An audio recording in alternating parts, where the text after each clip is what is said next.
Hello and welcome to Charter Local Edition Northwest. I'm Dana Cowley and my guest today is our longtime Congressman Doc Hastings. Doc, thank you so much for joining us. Dana, nice being here. You're back from Washington, D.C., you're visiting with the people, and what are the primary things that you're hearing now? But if I were to say there's one constant, even when we're in session, what I've heard at home, is the implementation of Obamacare. Now, I have to say, Dana, in full disclosure, I voted against it. I think it's bad law. I voted to repeal it.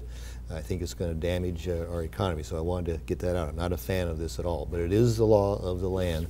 And what we are seeing, at least nationwide, when the goes fully implemented in October, at least part of it goes implemented then, we'll see what the reactions are. But nationwide, it looks like there's going to be a lot of cost escalation for people. Businesses, especially businesses that are around the 50 employee mark, are going to have to make a determination whether they go over 50 or stay under 50.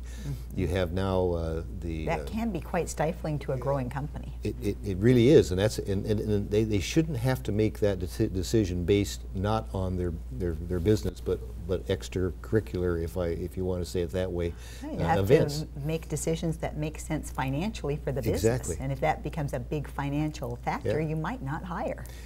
That, and then with the full-time worker definition, under 30 hours a week. You'll see a lot of businesses probably will stay away from that and hire people only what we would say part-time because of the implementation of this. All of these things, I think, will be negative drags on the economy in the future. And so that's why I think it's a bad law, and I'm not sure it's going to deliver the intended health care that has been promised, because every place in the world that there has been an attempt to have a national program, it inevitably has led to shortages and potential rationing. Well, when you look at our system and then the Canadian system that's been in place, many people will say that it works just great for basic health care. It's expensive, but it's paid for and people can go and get basic health care. The issue is if something really goes wrong, because you kind of end up at the back of the bus, and because of that, consequently, Canada has a higher mortality rate than we do, because you might not get in to get your procedure in time. That is precisely the point, and I think a much better approach, and it's an approach that I have been advocating, is a patient-centered approach. What is best for the patient and for the doctor or physician, whomever is providing. They should be the ones that should be making decisions on that individual's health care. And I'm just afraid in the long run that decision is going to be made by somebody else because of some statistic. That's not patient-centered.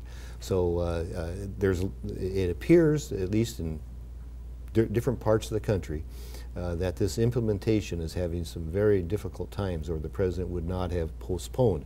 And by the way, I question his even ability to postpone any aspect to it, because the law says you shall do such and such, and no chief executive should be able to, because he doesn't like a law or because there's a problem, say that it should not be enforced. If we're going to be a government of laws, then we need to follow the law.